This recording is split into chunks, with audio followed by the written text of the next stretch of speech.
Julie, such a pleasure to have you on the show. This is a really exciting opportunity for me to chat. I've heard about the Tracktik story, obviously, from you multiple times. We've spoken about it on another podcast, but now I have the very selfish pleasure of poking and really diving deep into your background, your career, and also what you think about the future, right? Because you're obviously a visionary entrepreneur. I want to maybe bug you on how you got started in entrepreneurship. Is it something from an early age you saw yourself wanting to start companies? Is it something that came organically after? Yeah, definitely. Thanks for having me, by the way, Nectar. Happy to be chatting with you. Entrepreneurship was not in my cards at the beginning, to be honest. I think I've always been quite independent and really wanted to try a lot of different things. But I started my career in kind of larger companies. So I spent about 10 years at Mosaic, which is a experiential marketing company. And then I spent another 2.5 years, 3 years at Labatt, which is also quite a large company. But I've always had roles where I had the liberty to do what I wanted to do or to build on something.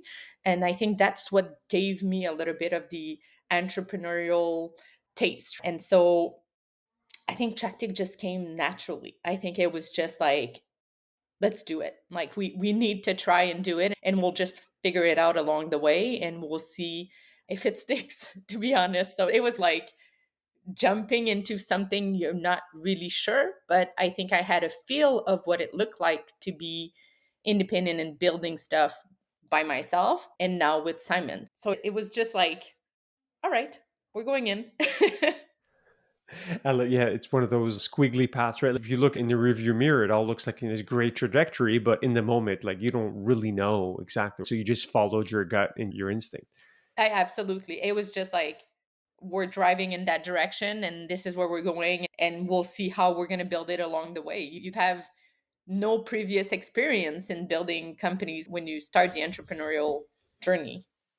Yeah, maybe for founders that are listening, you had experience, you had a lot of professional experience. You didn't have, let's say, okay, starting a company from scratch, but what do you think you learned that was the most important when you're working at these different companies that was useful also after when you're operating a small startup to a bigger startup after? But we'll get to the Tracktik story too.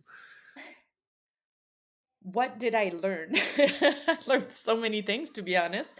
I think you need to have that open vision when you work in those companies. So it's you can be working in marketing, you can be working in HR, you can be working in all sorts of different departments, but I think you need to have that global vision of how all the pieces come together.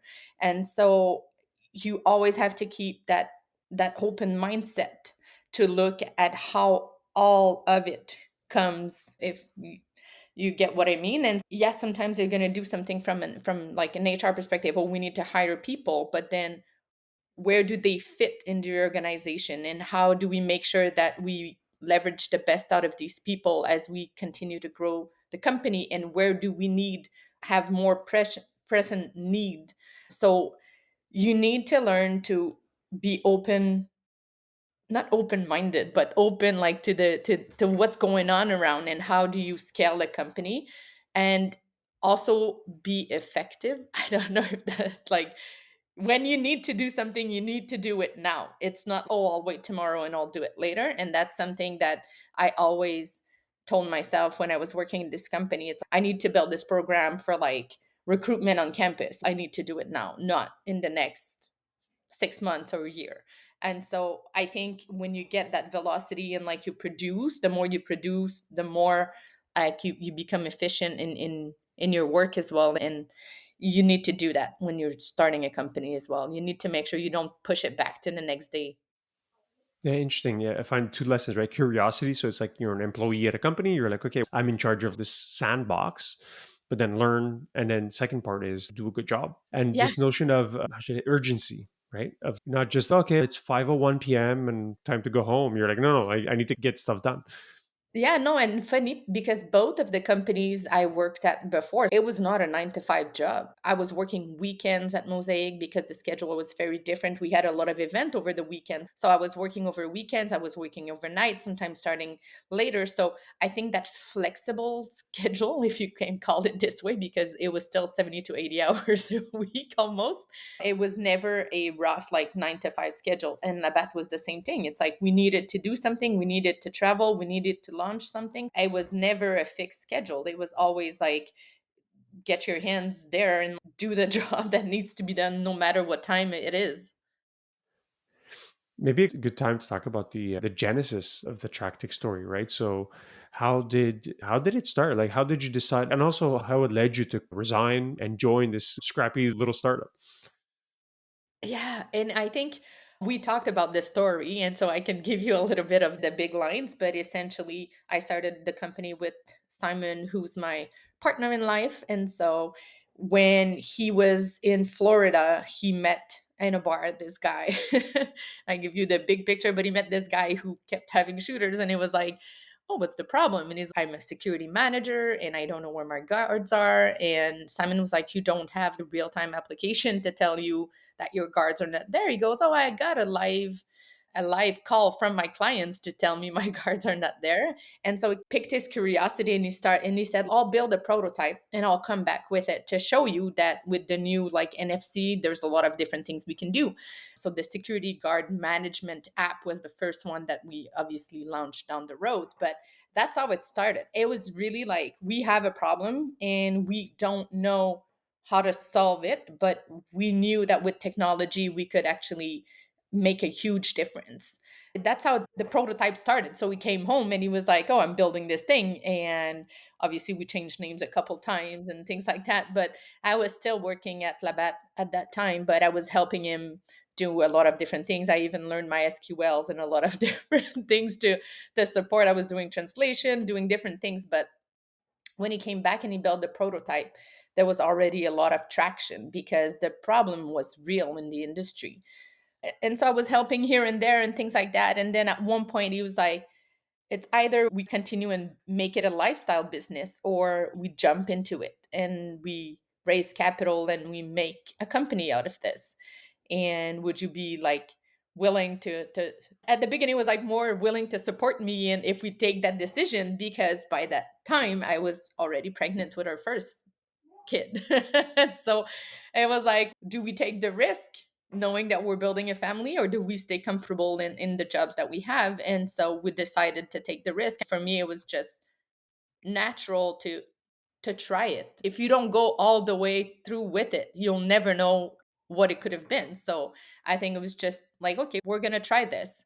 And so I stayed at the job in the meantime while he was building it. And then we had our first, let's say, adopters, and we had Garda here in Montreal who also helped us build the product and things like that. So while that part was still ongoing, I was still working for Labatt. And then when I left on maternity leave, that's when we said, then I should make the jump, right? And I should join in the company because it was already working well with the early adopters. And we had MRs and things like that. And so I was like, I want to come in and help build the team. I want to come in and help build like the not the market, but like everything from a commercial development standpoint. Who are our clients? What's our strategy? Like, what marketing do we need to do to go after those clients and things like that? So, yeah, that's when I decided right on mat leave that I would take the leap of faith and join.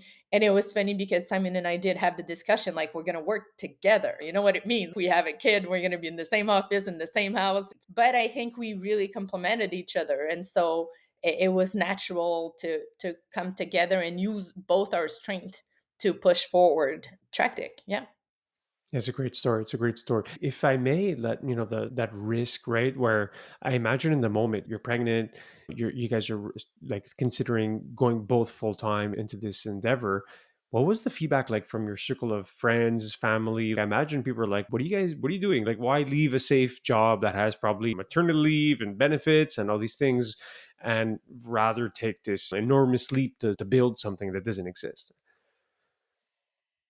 Yeah, I think it's just, first of all, I'll say it this way. A lot of people still ask, what's Tracktik? What does it do? And so for the longest time, I think a lot of people were like, what's this company you guys are building? Or what do you guys do? And things like that. And even then, it's hard to define or to say to your family, I'm doing, let's say you have a title, I'm VP operations, or what does VP operation means for a lot of people around you. But at the same time, I think both of our families were very supportive in supporting us build that. And yes, it was a leap of faith, but at the same time, I think you gotta do it. And I think the family really wanted to be there for us and to support us, and they were very present in helping, mostly also with the kids, because we had two right back to back and needed their support. But it kept on growing, so I think they saw the potential it was. And I think when we both were in it, the financial aspect was less of a hurdle because we had raised capital, and so we could have salaries.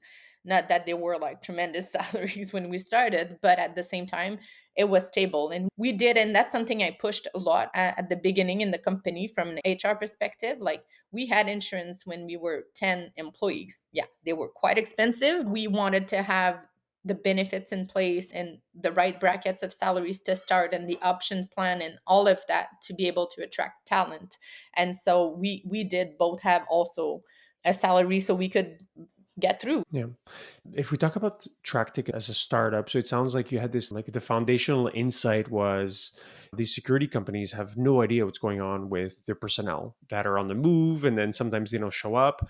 So that unique insight that came out of the bar is what propelled to that prototype. And then you spoke about already existing demand that kind of gave you the, I want to say, the confidence, conviction that, hey, people want to pay money for this thing, right? So how did those initial customers just find you? Was it just like SEO on online? Did you guys do a lot of like promotion, word of mouth? What was the actual way that people discovered the product in the early days? Yeah, I think a lot of the security companies were looking for a guard tour management software. And so we did a lot of SEO and SEM. We did a lot of Google campaigns and things like that to make sure that we would show up, because there was a couple of competitors, I would say, early on, but there was no one that never really penetrated the market or that industry specifically and brought the technology to the next level. It was stagnant. And so the need, like you said, was there. But funnier enough is, like, we did a fax campaign. So essentially we knew that all the security agencies were sending fax and receiving fax for schedule for the personnel. So we sent a fax to all of the security agencies and we said, if you can see this, you need to call us. And it created some traction, to be honest, because we knew how outdated their methods were. And so that's what we begged on, that's what we use or leverage in our advantage to get to them. And so the guard tour was definitely, and the first prototype of Tracktik did have the guard tour, but it also had the back office that we called it, but not as defined as it is now. But it still had the scheduling, the payroll, the billings, and things like that. So we did have that at the beginning. But early adopters, like, it's funny, some employees of security agencies or even owners of security agencies helped us. So they came to our first trade show and they stood there as Tracktik to help us build and give us the credibility to other security agencies. So we did have one out of Hilton Head in South Carolina and one from New York. And even that person joined Tracktik, became a product manager for Tracktik down the road. So a lot of people really believe that we can make a difference with the product. And so I think that's what gave us the most credibility and the most exposure to the security agency out there. They would like, oh, who's that new company coming in? And then attracting people from the security agencies to help them grow their business. But that gave us a good leverage and a good position to penetrate more the market. Yeah, that's fascinating. And I like how also really from day one, your addressable market was international, right? Like, and Absolutely. remind me which was, from what country was your first customer? Timor. Which is where exactly? Somewhere in the sea near Australia and New Zealand. Like, so somewhere there. But it's a yeah, it was a small company that looked up online for a guard tour management, and it was a military base that they had in Timor. So yeah, these guys came through and they were like, "We need to talk. We need to use your system." We had so many reach internationally. Australia also started earlier on, obviously the US, Canada, but it came from all directions. And a lot of people knowing that you could do the check-in, right? So the guard tour, the basic apps of the guard tour was like the check-in, your schedule, the tours you need to do, and so create the reporting, take pictures and things like that. Even companies that were not in the security world were coming to us to try to use it in a different way. We had in Australia a company that used it for Santa Claus scheduling over Christmas. So it was like, okay, if that works for you. But it's a lot of different ways to use it. So I think the product made sense for a lot of different countries. And on the product side, so was it simply a mobile app? Did you have a desktop version, like for the security agency to monitor their guards? And also then business model, how did you charge? Yeah, so it was a mobile app for the security guards. So essentially, when they were in the field, but we also add in the hospital a web based application as well, because some of the security guards in the hospital would do the round, but they would check into a desktop, let's say. But there was two of those version, and then the web base also had for the security agency operators everything from a scheduling standpoint to payroll billings. Also, from a dispatch perspective, there was like a module that was more around dispatch and mobile patrols, and it was both. And it was a service, monthly recurring service, so we were definitely assessed. The model was based on, at the beginning, the guard tour, so it was a dollar value per guards, per security guards. So we didn't charge for the back end of it, we charged per guard. And then as we built really the back office and mobile and dispatch, so different modules would be a fixed price per month. But then if it was the guard tour, it would be a price per guard. And then if they use the whole system, including back office and things like that for scheduling, then it would be a price per full-time employees. So there was different models and different tiers, where if they had over 1,000 employees, then the cost would be different, obviously, than if there were smaller companies that needed 5 licenses and things like that. Yeah. I love how it's like right product, right time, but also right team. And I want to maybe talk about team and some of the lessons you learned along the way. Before that, maybe just to give people a sense of scale. So you someone start the company, and then maybe a few quick milestones of growth, right? So I don't know if it's you want to talk about revenue, headcount, or customers up until the exit. So you give us a bit of a sense of the trajectory. Okay. It's funny because I we took pictures along the way of the team, like how when we started, like we're like 10, 12. And then in 2018, we have a picture where we're about 40 something.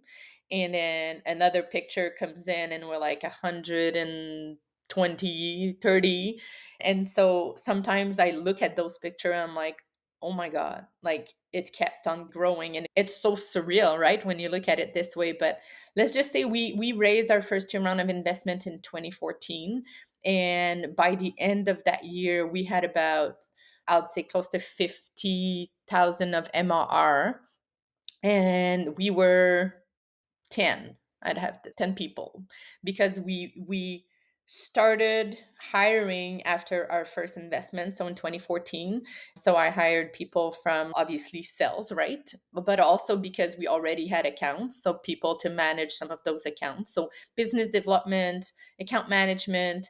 I had someone in marketing, communication. Dom was one of our first employee. A lot of people stayed for a really long time in that group, so there's still two of those early employees that are still at the Trackforce Valley and Tracktik. So it's quite impressive. Like it's going to be 10 years that they're there. So we had that first group of a mix of everything in 2014. And then I went and got from Quebec subvention for a director of human resources. And people were like, why are you hiring? Because if it picks up and we need to hire, the first thing we're going to be all doing is recruitment. And so we need to make sure that if we're going to grow, we have employees that already are set. We have someone to help us recruit and things like that. So I went to get a subvention and we got it. Even at 10 people, I made the case. I had somebody that come in, a consultant, and kind of evaluate all of the what will happen. And she was like, yeah, you're definitely right. If this hits and then you're not set up to welcome new employees and have them grow with you, it's hard to pick that ball up later on when you're 50 employees and everybody's, I want a development plan and I want this and I want that and things like that. So we really structured that early on. And so 20, oh my God, 2014, 2015, 2016, we had raised two rounds, but we were profitable. So I'd say like it kept on going and on growing naturally, not high peak like that, although we were profitable by that time. So we had a good trajectory. I'd say by 2017 we were about 50, 60 people. 2017 is when we raised another round, and this is when we started adding like headcounts and growing the market and sending people like more internationally. So 90, 120. 2019 was about when we raised the fourth round, and we were 150-ish. Up until sales, we were about 220, 230 people, and it was a huge team. To be honest, I think that's what you see the most. And we had to change office. I think we didn't move at least from one building to the other, but in the same building, we moved 8 times. And so it gives you a perspective of, oh, yeah, we were sharing an office on third floor and then with care. And then at one point, we're like, we need to move. So we went to the eighth and then we rebuilt an office with them on the fourth. And we're like, oh, it's good. We have half a floor for the two companies. And then at one point, we're like, okay, let's do who needs to leave because they were growing as well. We were growing as well. And so we ended up like taking the whole eighth floor, the whole fourth floor on our side, but gradually expanding. But it was funny.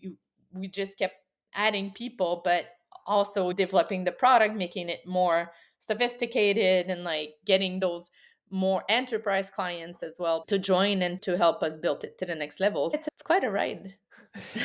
It's such a great story. And I remember visiting the office once and just what's the expression in French? Ça sent le travail. It's like when you could see people working and it's the hustle and bustle. So, to talk about maybe some of those lessons you've learned, like operating, scaling a company. So, Simon was in charge of like technology, developing the product, and you essentially took over everything else. And you shared already some good tactical advice. You mentioned getting that subsidy and thinking about scaling. So, being ahead of the curve. Are there other lessons like operating principles that you think about with a bit of perspective? You're like, okay, maybe not necessarily. I'll let you answer it the way you want to, but yeah, like operating principles essentially. Operating principles. I think say we learn along the way a lot of different things, but operating principle for me was really like we needed to I needed to learn from others that were growing businesses just like we were, right? So I think one of the things that I did a lot was referred back to our investors and asked them contacts at different companies that were also scaling a SaaS business so that we could exchange great ideas together.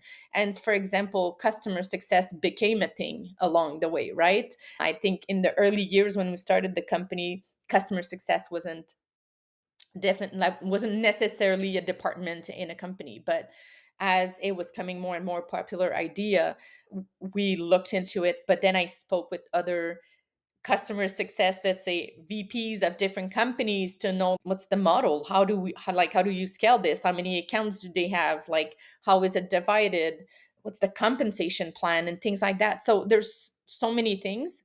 And so when you do talk to a lot of different people that are building it at the same time as you, it gives you more perspective on how others are doing it, and then you're able to adapt it to your business and really build the model that fits your business. And so I think that to me was like a guiding principle. I needed to speak to as many people as I could in different companies to understand. Also, to give the leeway of if you're going to hire people that are looking to grow, to give them the leeway and that sandbox for them to be able to build as well, because you cannot have all the great ideas like in the world, and you cannot just know everything. And so bringing in people that have that passion just like you do to build something and make a difference, and early on and along the company, but we had those people that really believed in the company, really wanted to put the hard work, but also had those amazing ideas on how we could scale the business and build different departments. And so give them the piece of that. We had no product management team up until I think 2016. And one of our customer success person was like, I'm taking the lead on building that product. And so two of the guys started the product team. And you need to find the people that want to build it just as bad as you want. And we were really a close team. Also, yeah, hiring people that are better than you. It always comes back to human, but right, what else do you have? A piece of software and humans, right? So, like hiring people that are better than you as you continue to grow, because you cannot know it all again. So, really looking for people that will help you grow the company. So many things, but every time I speak to other owners, we always talk about human, funny enough, because it's a huge part of it. And I think the numbers, the analytics, the way you look at your company, like trying to make sense of all of that as well took some times, because obviously when we did our first board meeting, people were like, we need to see numbers. And we're like, ah, here's numbers on an Excel spreadsheet. This is what we have. So knowing which metrics are important for you to scale your company. But I don't think at the beginning it needs to be ironed out. I think as you grow, you will develop like what's best for the company. I think if you put too much rigidity in the beginning, it's hard to continue. Like it needs to be very flexible and adaptable. And this is what you want to be able to turn the ship, like I mentioned before, like to be able to turn the ship around and be like, okay, this is not working. We're dropping this and we're going in that direction. And like we need to go. So if you're already so in the nitty gritty details, it's harder to turn around because people will be like, I've worked on this. Yeah, I understand, but now we need to go that way. So I think really having that flexibility, adaptability is important in the early years of the business. Yeah, those are great insights, Julie. So you mentioned a few things, right? So it goes back to curiosity, right? So it's like learning from others and like being open to feedback, giving people autonomy. So letting people hire smart people, then give them room to run. Yeah. And then this notion of adaptability, right? Because especially if you're growing fast, right? So you can't stick to one particular way of doing. Okay, maybe I love that last one. If you have maybe a concrete example, like is it, for example, let's say you're using OKRs as a performance management way of, hey, here's how we run the business. Here we do quarterly objectives, etc. And then one day you realize, oh no, this is not the right way to run the company anymore. Do you have some maybe an example of how you guys change something like from a management perspective? Yeah, but there's two examples, and OKR is a good one because objectives in a company is also something that we often talk about. It is, it's like saying obviously the company is a company. It needs to make money, right? We all agree on this. So what should be your principle, like your first objective in a company? It's obviously increasing your revenues, increasing your, and a lot of people in the company were like, yeah, how does that, so I'm not in sales, how does that impact me? And like everything in every department that people do makes a difference for the revenues of the company. And it's just setting that mindset or putting that mindset to all the company to say everything we do as a team increases revenues. And so the print, like the main objective should be increasing revenues, and then you can divide it down into different objectives that will help different departments impact those revenues. But it cannot be heavy. So I think we changed that model so many times. Like we did just objectives at the beginning, and then it was drilled down. So at Labatt, I was in HR, right? And I was building also those models of like how it goes to the person directly. And so what are your 8 objectives? And it's so down to the pin that when I started, I wanted to, that's the model I knew. So try to implement that and quickly realize, wow, this is so long to track. Does it make sense to do that tracking of objectives of each individual's to the T? Like it was just too much. And so we changed for like an OKR model. And then OKR also was like, what's a key result? What's an objective? What's a key result? Like you can't wrap your head around it. And then there's software that does OKR. And we tried that and it was like, yeah, that doesn't work. And so we changed objectives model so many times.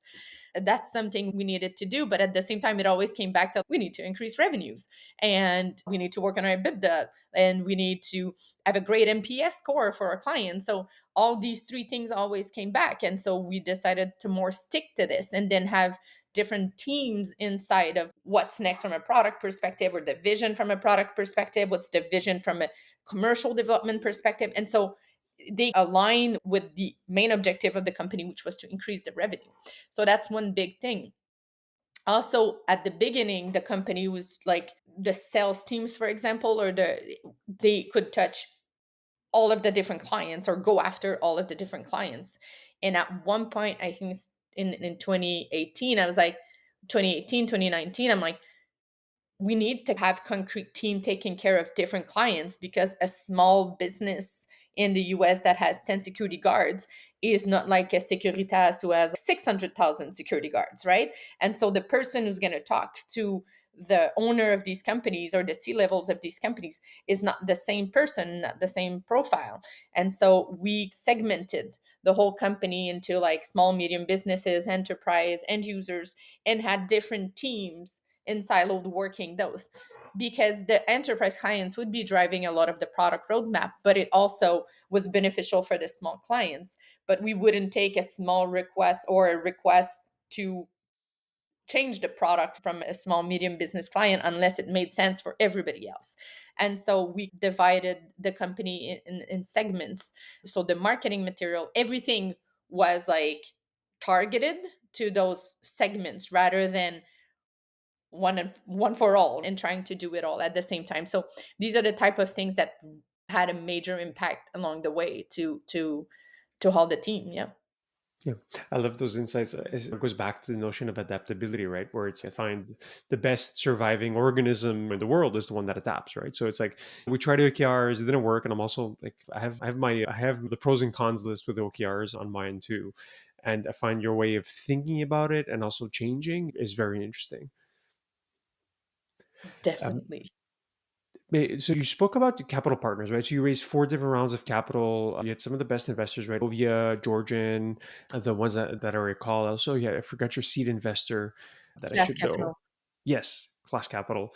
Lessons maybe for other founders, because I find there's a lot of people like, oh, I want to raise money and have a great success, but it's also like you're selling a portion of your company and you have a board and other responsibilities. So maybe some of the lessons that you learned along the way of raising various stages of VC.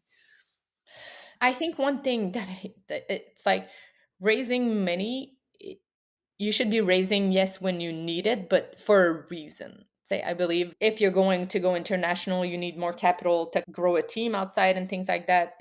Say, or you need to build a product and need to hire more engineers. I think there's always a reason why you want to grow, but I think your main focus needs to be increasing your sales so that you're not like stuck in a corner to be like I need to raise now, otherwise the company is not gonna continue. Also investors are looking to invest in a company that's growing, right? That is not just I need the money right now, otherwise I can't move forward. So I think people should not be spending 100% of their time trying to raise capital. They should be focusing on their business to grow their business and then have those meeting with investors when they meet them, keep that relationship open like for down the road and things like that.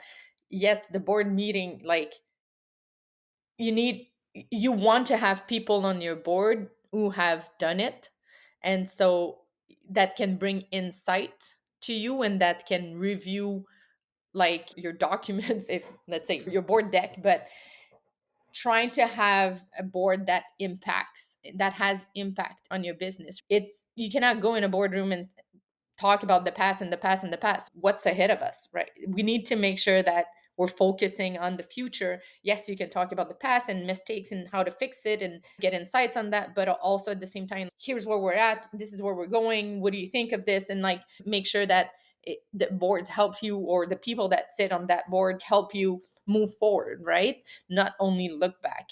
That's definitely beneficial. So when you look for investors, look at those in that investment team to that will help you grow your business. Make sure that you do get along, because the ride can be long if you're not with a group of investors that you have that easy conversation with. And it needs to be fluent, it needs to be open. They're coming in as your partners, so you need to have that two-way relationship. They have your back and you have their back, and then you're moving forward together. And like, we were lucky to have the great people that we had on our board, and people supporting us and really helping us in building. We had outside meetings with some of the board members to talk about customer success, or talk about sales, or talk about products. So they all brought something that could help us grow and learn more from them as well. So that's definitely something to look for in your partners. Yeah, it's a great lesson, right? The notion of alignment a bit, like making sure that everyone's on the same page. Were there any scenarios? Because obviously you're raising, like you're a founder of the company, and then you're also beholden to like the VC business model of generating liquidity for their LPs. Were there any scenarios where you felt maybe a bit of tension between those two, or just given the growth trajectory, it wasn't something that didn't show up in the Tractic story? Yeah, in the Tracktik story, to be honest, and like we had a great trajectory. We had the multiples year over year, like to prove the growth. And so there was no friction on that end. I think all the way to the end, we sold it in full pandemic. So that's like the market was going down, and a lot of different things were like putting pressure, I'd say, on the deal. However, like along the way, we were pretty good in that sense. Like we had the numbers to back it up. The value was there. See, we also did two secondary across as we brought in new capitals. So I think that's also important for founders to look at VCs that are open to do that with you, because you've given everything to that business, right? And so along the way, if you can have a secondary kind of ground yourself and then be ready to build for the future, I think that's something that's super important as well. Yeah. How much can you share? I'd like to hear a little bit about the exit story, right, with Trackforce. Like, maybe walk us through those conversations and how it ultimately was consummated. Yeah, so we started, I think, in I'd say the year before to start looking into who could potentially acquire us. And so we had some bankers that helped us through the deal, obviously, to take and go and look out there who's willing and who's interested. It was an intense story, to be honest, where we actually sold, yeah, in June 2022. Yeah, it's been 2 years already. Crazy. But it started in 2021, obviously. And we had two companies that were interested, that kind of bid it on acquiring the company. And then we went with one, and the deal went sour. Like 5 minutes to to closing. Everything was done, and they pulled back. And so it was like, oh my God, okay. And so we need to turn around, and we went back to the second buyers, and we're like, okay, let's do this deal and let's do this transaction. And everything was there, right? Obviously, like the data room or like the due deal was like all done, everything was there. So it flew more quickly on that sense, but it's time consuming. It is all a company and the back and forth. And but I think one lesson from here is make sure that your data room along your journey is always up to date. Your due deal folder always has everything in it as you continue. But yeah, it took about a year, a little less than a year to do the transaction. But I think we were in a really good position. We were still gaining market. What happened is, to like, our competitors had merged into two different groups, and so we went with one of them. So it's when they merged those two. So there was Win Team on one side, Valiant on the other side, and then they both acquired just like Gartor management software, Trackforce and D3, and there was a lot of small players. So they all became two big entities. But by the time they were doing this, Tracktik was in the middle, continuing to grow and to develop products. So we were gaining a lot of those customers that kind of were stuck in a transition. And so at the end we decided to go with one of those companies to be the leader in the market, right? So if you put Valley and Trackforce Tracktik together, you have the best product out there. And this is what they're doing now, right? Obviously the transition, making sure that clients are coming on board as well to the platforms and things like that. But it was an intense journey selling the company, like personally as well. It's extremely emotional. It's like you're letting go of something you worked so hard, you're so proud of, the team that's built it with you. And yeah, and you're like, okay, this is it. Like we're giving our company to someone else to operate it. It's Yeah, it was something special.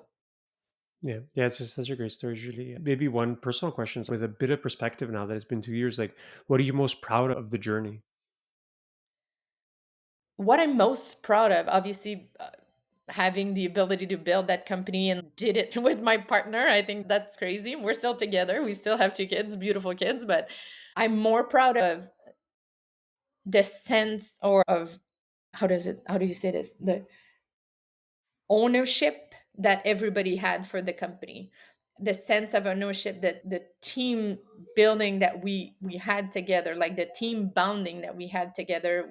Like I speak to a lot of these people still today, like a lot of them became friends, and we all look back at it and we're just so proud of what we built and what we accomplished together.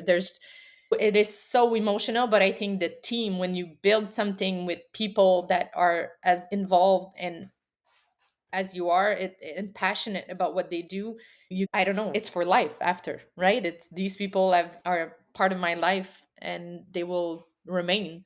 So I think that's what I'm most proud of, is how we found each other to build something and make it what it was. Yeah.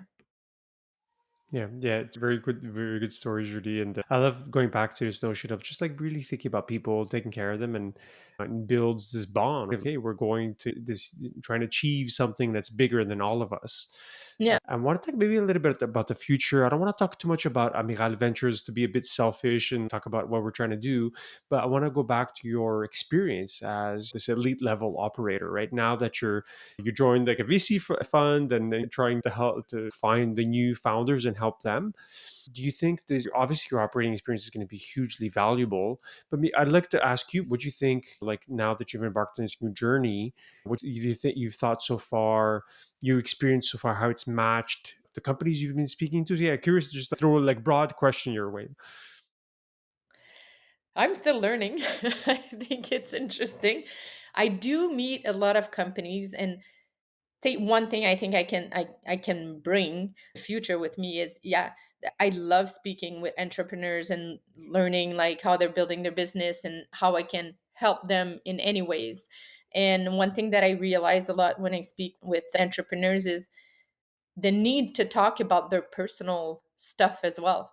Like we can talk about business all we want, but they're also looking for someone who's done it, who's gone through an exit, who's gone through maybe secondary world, like the whole personal aspect as well, like how it's impacting your family, how you go home and sometimes your partner doesn't understand why you're spending so many hours in the office. And so this is something I've realized that is needed. And so I think I can bring that and have those open hearted discussion with founders as well around that, but also talk about strategy and talk about like the vision and yeah, building like objectives and things like that for a business. So I think that's what I can bring to the table and I enjoy doing it.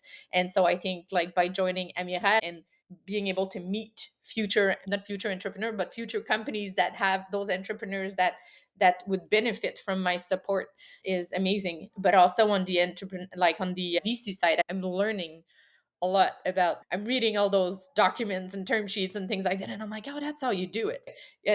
There's a lot of things that needs to be done. And so how do you set up due diligence from a VC perspective, rather, and then how do you seek deals and how do you obviously raise money for your fund, right? So talking to a lot of people and who are willing, and what's the trigger for them to decide to want to invest in a VC fund and things like that. All that's been extremely like eye opening. And again, it's curiosity. It's like wanting to know more. And I think that's what drives me. So it's exciting. Yeah, very good response, Julie. And I would say it's very impressive. You shared so many lessons across building a career, building a startup, and then using a lot of that knowledge to continue learning. Essentially, so it's always that journey. And I find a lot of people listening will probably want to poke and learn. So maybe not overflow your inbox. What's the best way if people want to learn more, Julie, get in contact, or any founders listening that want to poke you? What's the best way? Yeah, they can reach me on LinkedIn under Julie Lacasse. I've updated my profile sometimes. A lot of people were telling me, like, Julie, you're still a chargé de projet on your profile. Now I figured out how to change it, but they can send me a message on LinkedIn and then I'll share my email address there because it's going to be easier that way after to reach out to me. But definitely, if some founders are looking for insights and things like that, I'm always open to chatting with them. Yeah. Julie, it's a privilege to work alongside you every day. So I'm very happy that you took the time to share today on the podcast. And yeah, I'll talk to you later. All right. Thank you. Thank you so much.